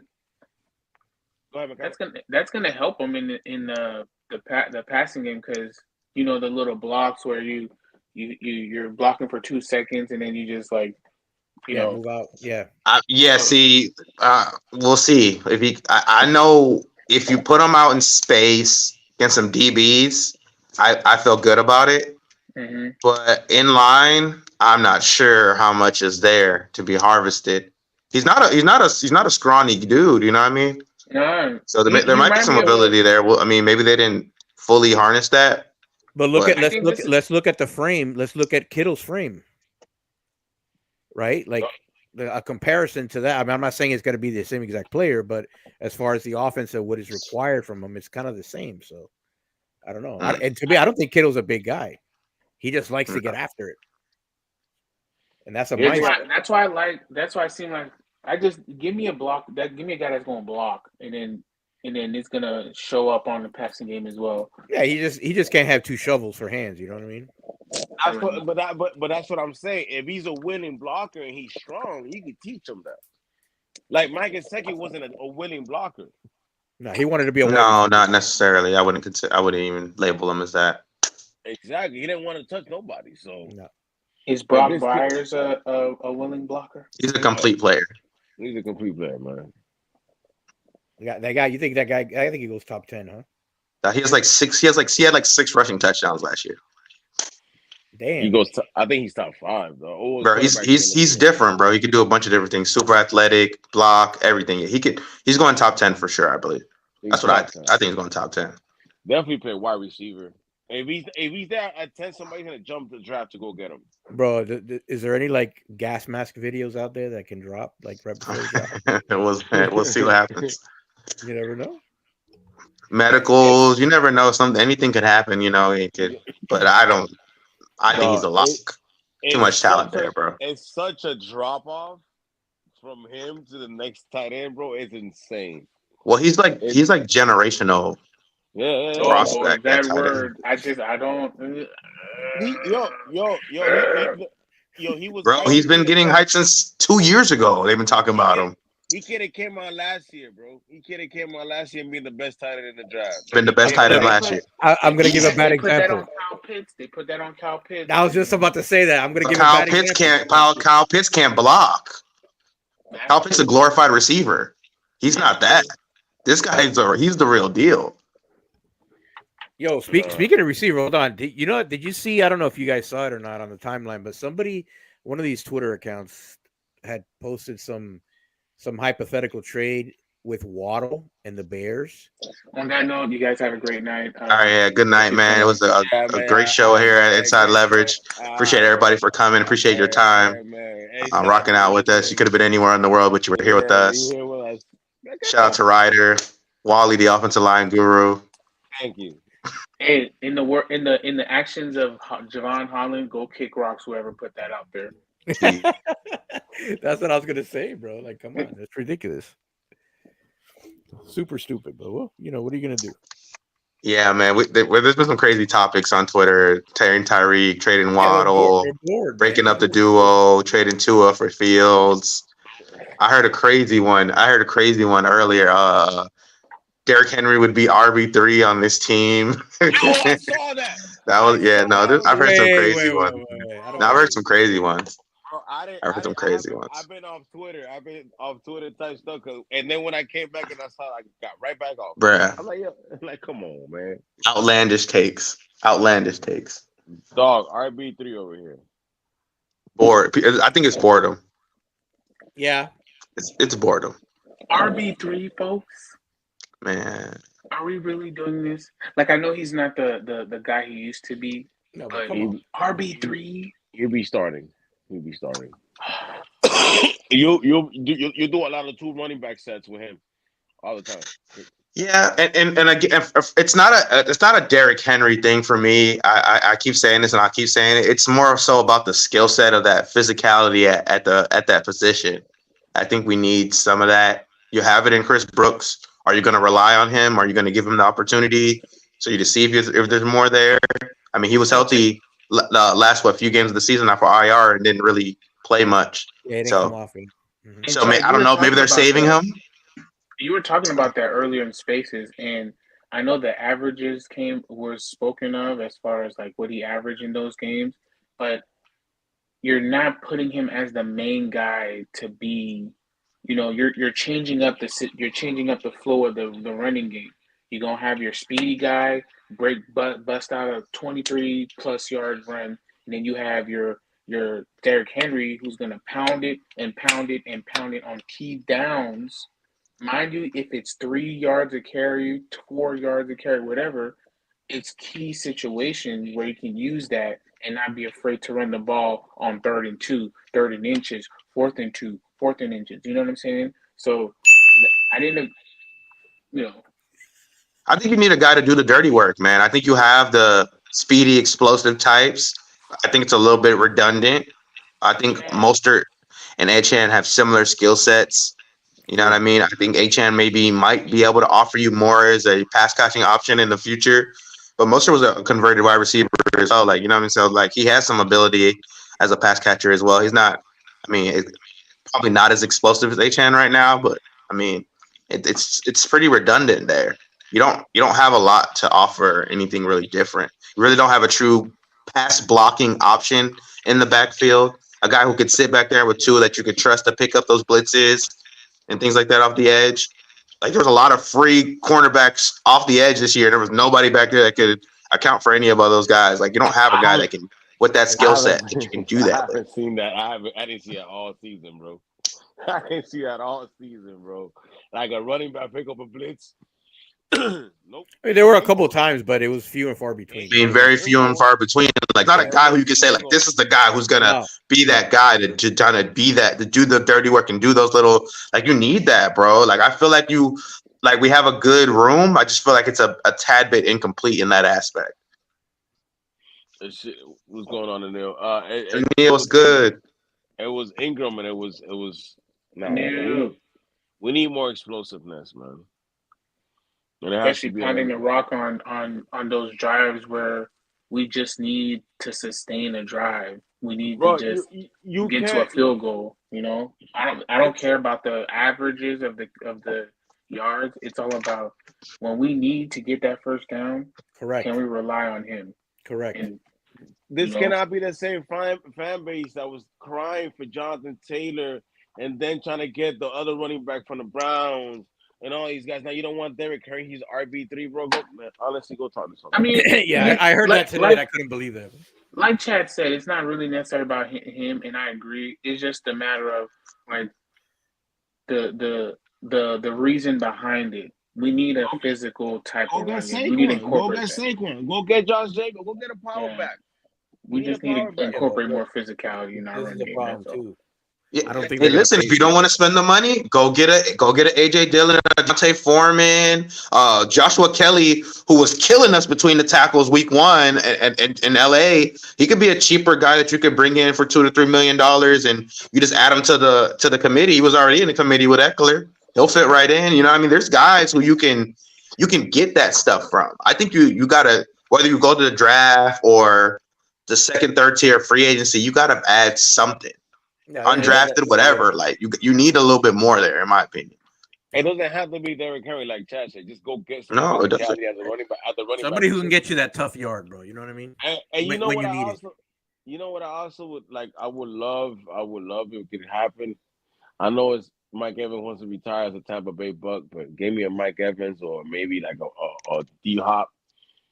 You know what I mean? Mike Evans would be a dream, but the price probably, unfortunately for him, if you can get him in that $12 to $15 million range, maybe they swing that as their single splash. But I doubt they would even do that. Honestly, it's probably gonna be too expensive. Or go get me Leggett. I like Leggett. Yeah, you could probably get a guy like that in the draft on a cheap contract, and you'll get that high impact. Because he is not the same as Eazy-E. Eazy-E is more of like a bigger body, but he's more a twitchy guy. So give me a Leggett, which is like more of his high point stuff like that. Brian Thomas, another name like that. Yeah. Man, listen, Noah Fan is like it's to me Noah Fan is what we do. He'd be great. Athletic. You don't have to worry about the learning curve, the rookie wall. Kind of avoid all that. Yeah, but what is he? Have you guys seen what is his salary? What he's going to command? He's at the same predicament of Evan Ingram, a highly touted guy that got drafted high and didn't produce. So he has to either take somebody has to either like believe in him and give him all this money, or he has to take a prove-it deal because he hasn't produced like that.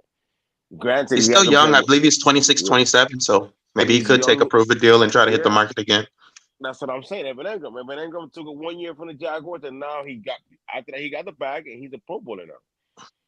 Let me ask you guys something, just a little slightly off topic. What about what's left on Seti's contract?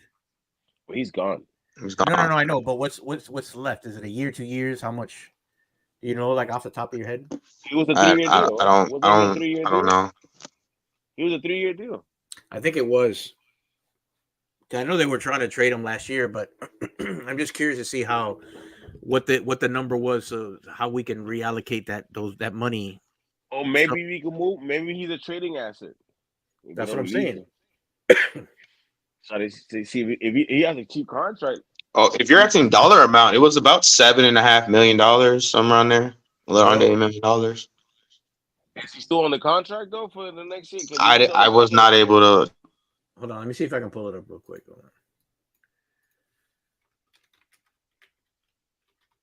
Let's see.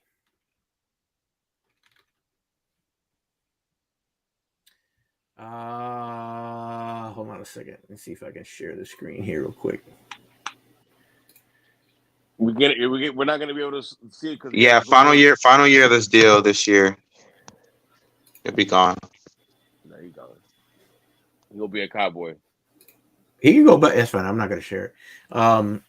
He can go. That's fine. He's gonna be a Cowboy, bro. I don't even see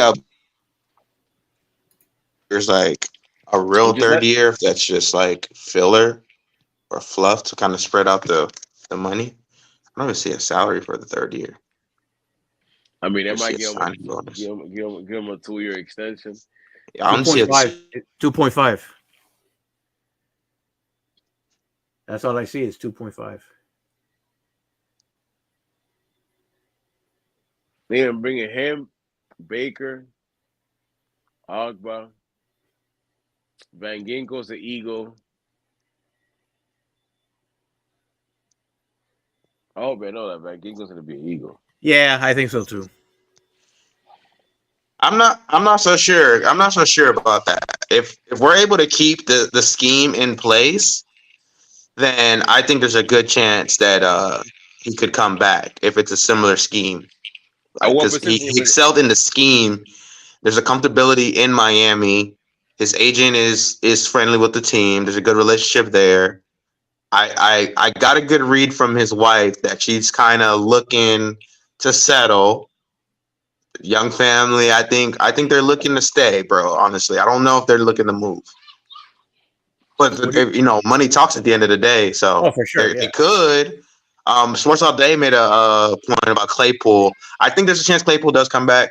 Sports All Day, I'm with you on that one. But on AVG, bro, like I think there's a chance he does come back. For me, I think he's back, especially with the injuries to Phillips and Chubb. I think the team might say, "Hey, we can't lose here too." Exactly. What position you bring him back at? Linebacker or outside pass rusher? Outside linebacker, more of a pass rusher. Yeah, me too. I think you get a true off-ball linebacker next year to pair with David Long. Hear me out now. You want to pay him as a middle linebacker. You don't want to pay him. No, of course.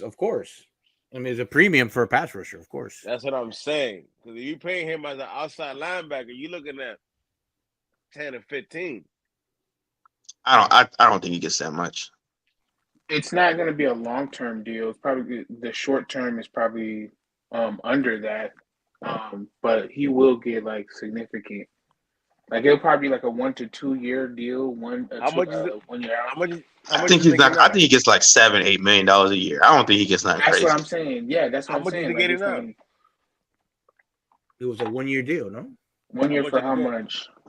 Was it like 6.5? I closed this thing. Man. It's definitely going to be a 2 year deal, 1 year out. Let's see here. This is so stupid. They don't have it in alphabetical order.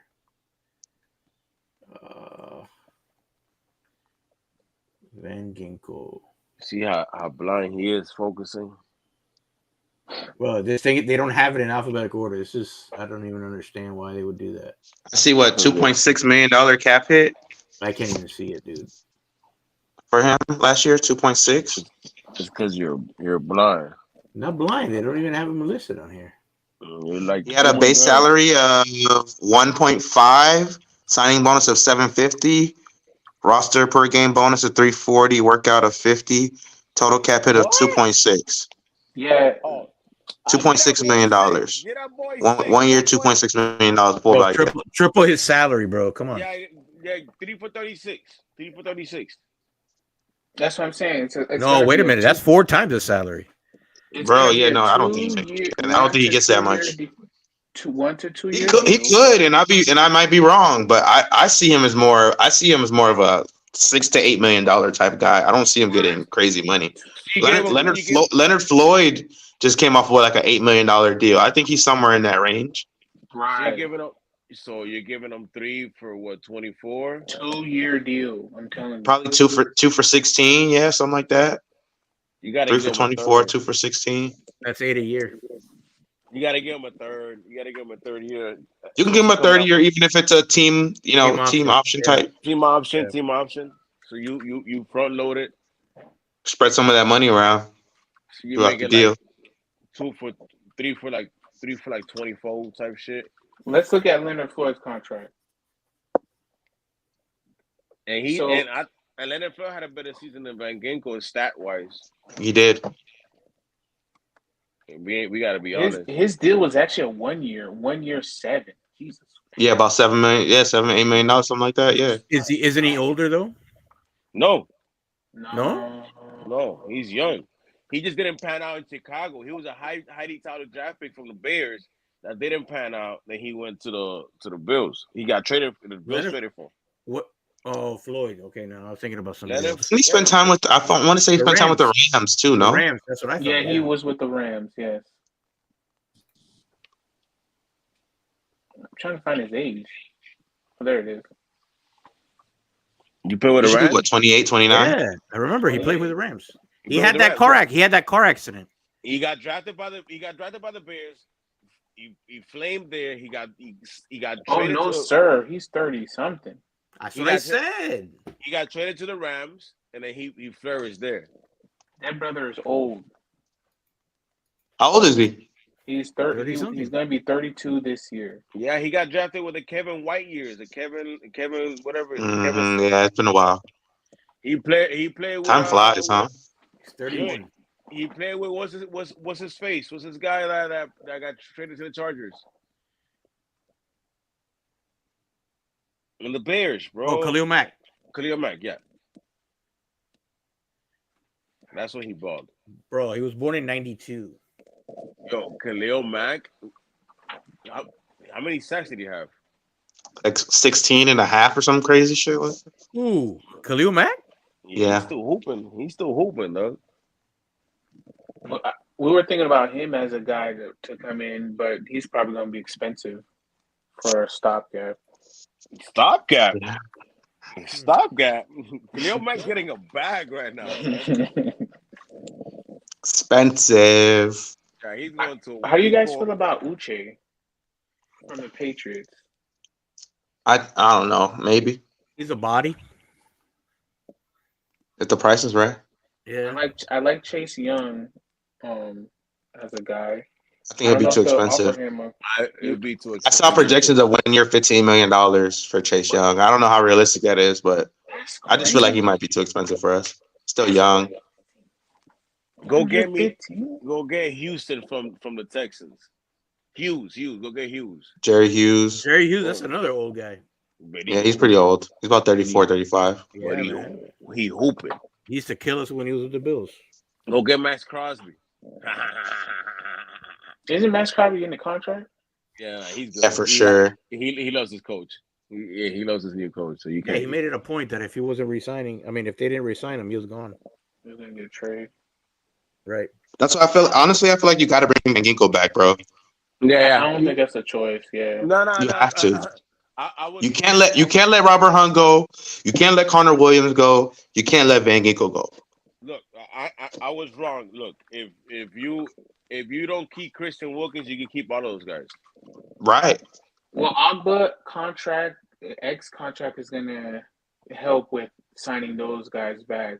It's just But if they're June 1st, you're not going to get that money back until well after the fact, like right before training camp. That's your money for the rookies. So yeah, rookie that'll take care. Rookie class should be about under 10 million, and then you'll be able to maybe redo some deals in house and bring in some little filler for your team, little final pieces. Honestly, I think we're gonna be a lot better. We're gonna be a lot better. It's about time we get rid of these names that are just names and high priced items that do nothing. Like 1,000%. I love Xavier Howard, bro. One of my favorite Dolphins, drafted homegrown talent from draft wise. But at 25 mil, that's Connor Williams, Robert Hunt, and whoever we just talked about.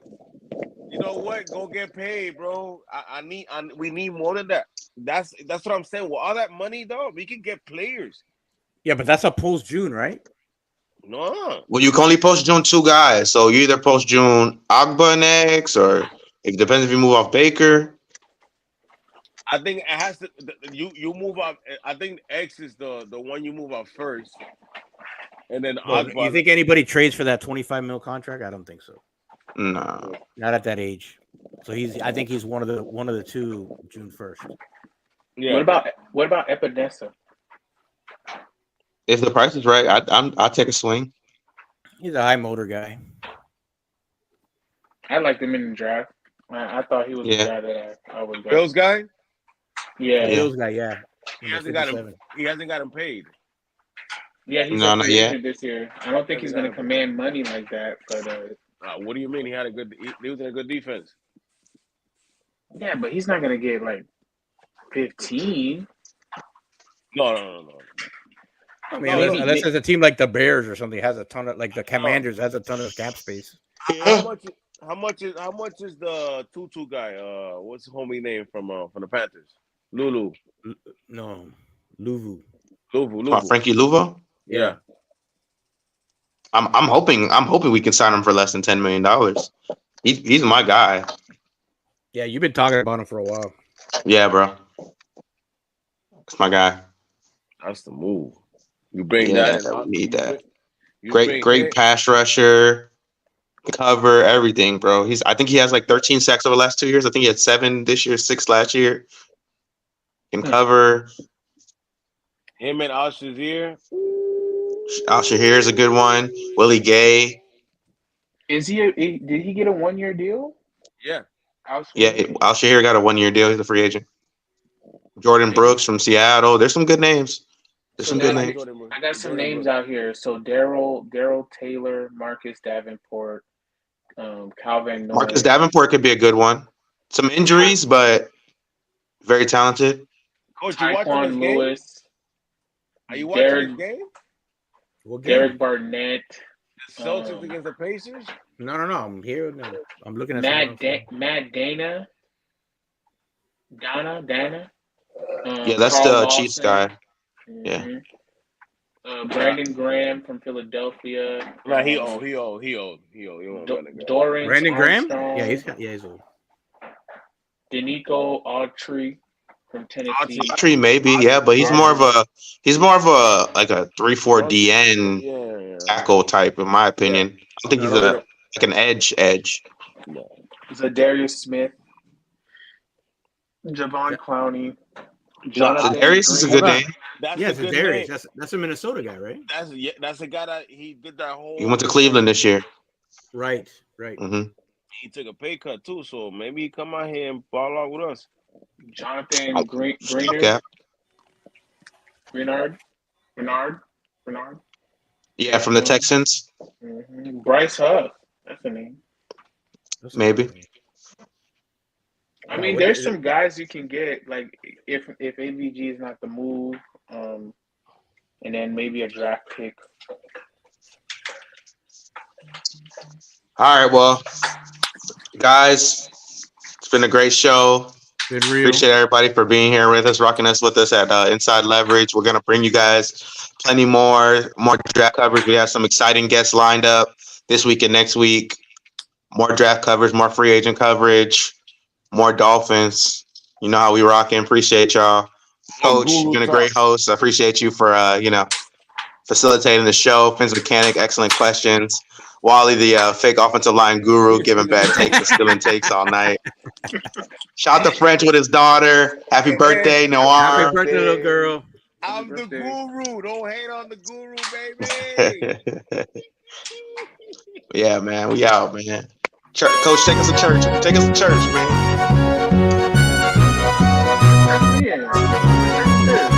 This is German church.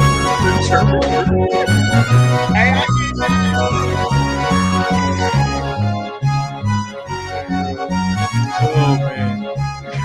Hey, don't forget, it's always better to be inside, baby.